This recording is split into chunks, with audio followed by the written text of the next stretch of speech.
E o Palmeiras derrubou pela segunda quarta-feira seguida a audiência no SBT, números bem ruins, e no vídeo de hoje do canal do Nicola vou te contar todos os detalhes. Quero falar também sobre a derrota do Corinthians para o Sport em Recife e a necessidade do Corinthians de buscar um novo treinador, quais são as possibilidades. Para completar tudo sobre o Grenal, que terminou mais uma vez com vitória do Renato Gaúcho e do Grêmio, e por fim a atualização dos casos de coronavírus no Flamengo. Os números são assustadores.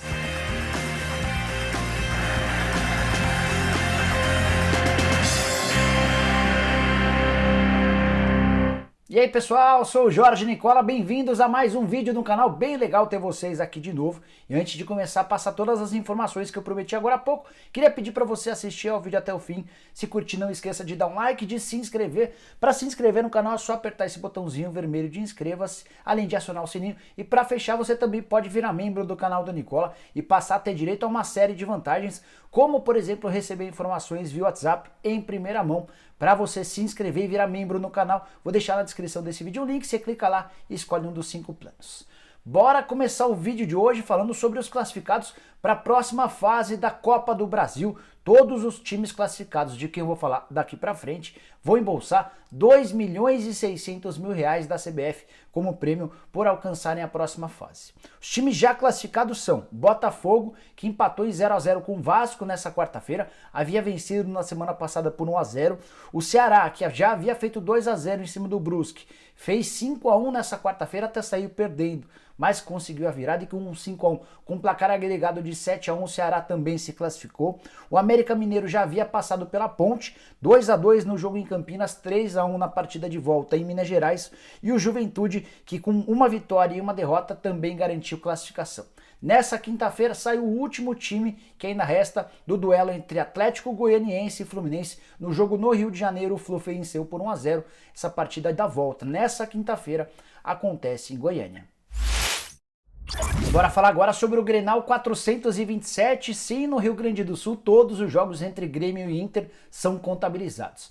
E para variar um pouquinho, deu de novo o Grêmio. Mais uma vitória de Renato Gaúcho contra Eduardo Cudê. São 5 confrontos nesse ano, com 4 vitórias do brasileiro e 1 empate. O Eduardo Cudê segue sem vencer o Renato Gaúcho.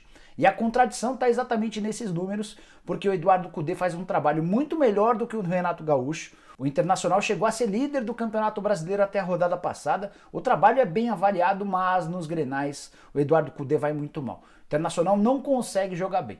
Já o Renato Gaúcho faz campanha ruim na Libertadores, faz campanha ruim no Campeonato Brasileiro, mas sempre que aparece o Inter, o Grêmio acaba se salvando. Vitória por 1-0 nessa quarta-feira com gol do PP no segundo tempo.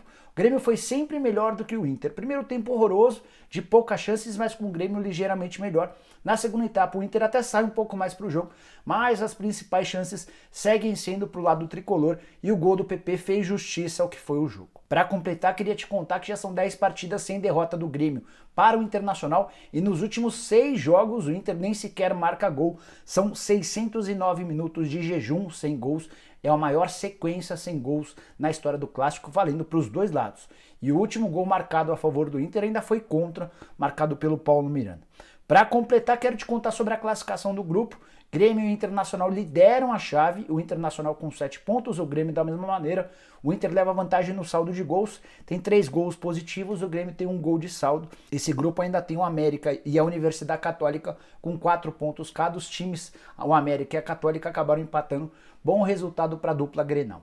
A grande diferença entre Grêmio e Inter a partir de agora é que o Grêmio faz 2 jogos em casa contra América e Católica, o Internacional os visita esses 2 adversários, vai precisar pontuar fora de casa para garantir a classificação.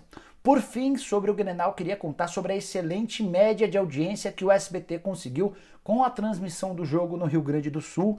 A média foi de 26 pontos, batendo em alguns momentos picos de 30 pontos, deitou e rolou em relação à Globo, que ficou só com a segunda colocação. A Globo adotou uma estratégia diferente para essa quarta-feira. Em vez de transmitir o jogo do Campeonato Brasileiro entre Corinthians e Sport, ela preferiu passar um filme e deu uma prolongada na novela antes de passar o filme. Mas mesmo com a novela, a Globo acabou sendo derrotada pelo SBT. No final das contas, a Globo teve média de audiência de 15 pontos e a Record, que no segundo tempo teve a Fazenda, o reality show que garante bons índices de audiência, ficou só com a terceira colocação com 5 pontos de audiência. Durante a novela, a Globo chegou a ter 20 pontos contra 23 do Grenal.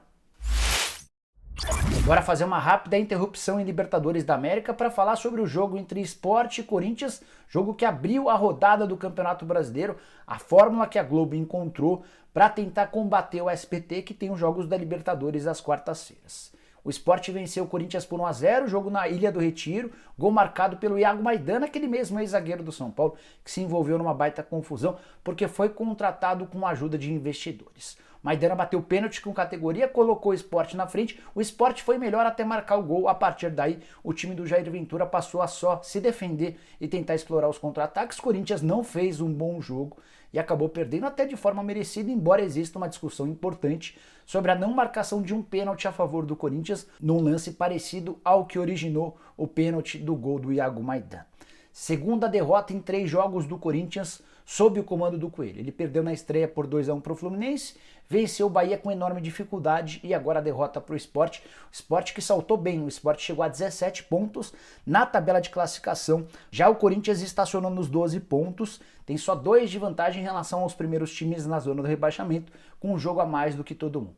E a discussão a partir de agora no Corinthians é: o Timão vai ou não buscar treinador?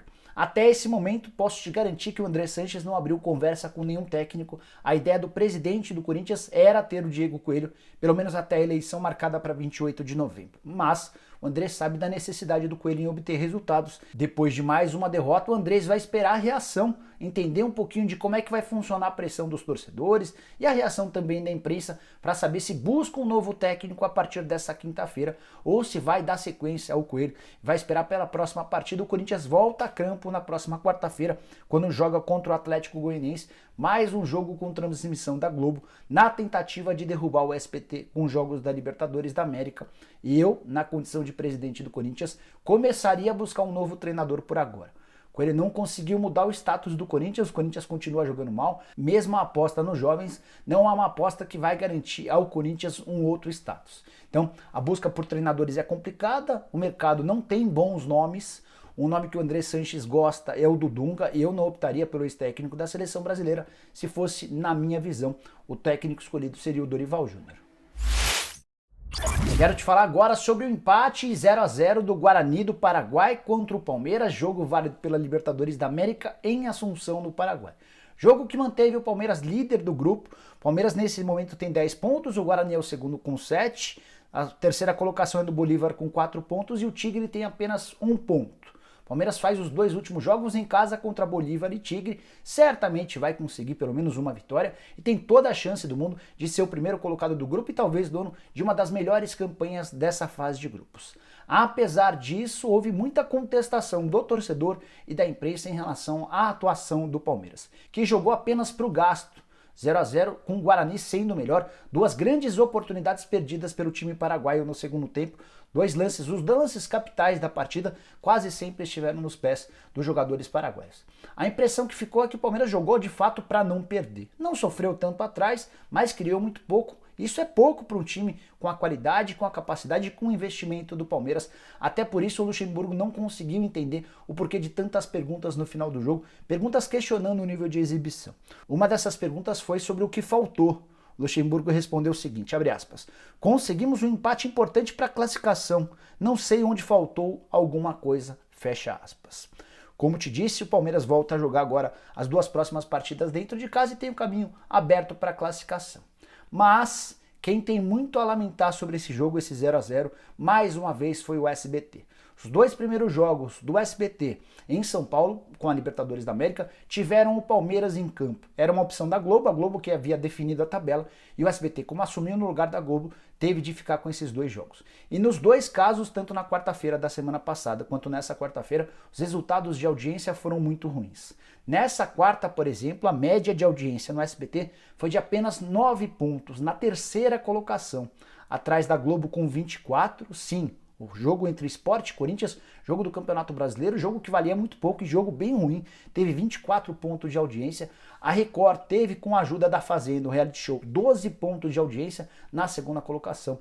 E o SBT ficou apenas na terceira colocação com esses 9 pontos ganhos. Semana passada, números bem parecidos com uma leve vitória, uma vitória ainda mais folgada da Globo. A boa notícia para os executivos do SBT é que a partir da próxima semana, o Palmeiras deixa de estar em cena.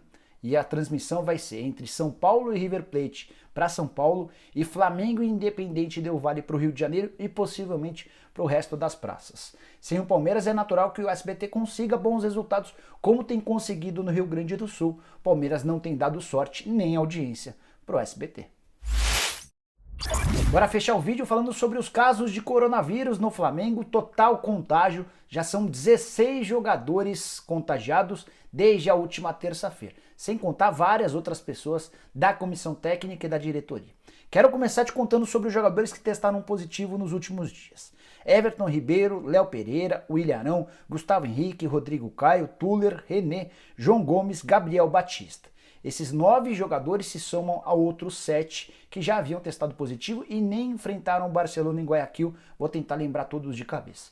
Bruno Henrique, Michael, Vitinho, Diego Ribas, Isla, Mateuzinho, Felipe Luiz, acertei os 7. Bom, então 7 mais os 9, 16 jogadores testaram positivo, estão fora da partida contra o Palmeiras, estão fora também do jogo contra o Independente Del Valle na próxima quarta-feira pela Libertadores da América. O grande problema é que os casos de testes positivos não se resumem só a jogadores.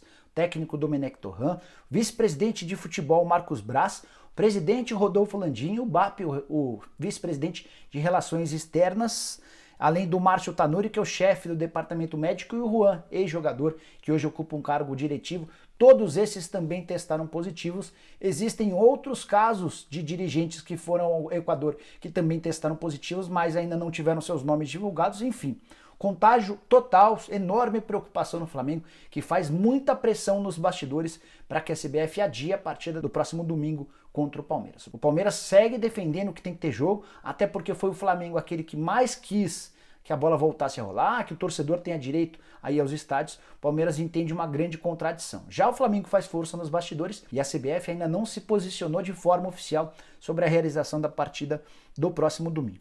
Queria te contar agora, nesse exato momento, na madrugada de quarta para quinta-feira, quais seriam os atletas que estariam à disposição para o jogo de domingo.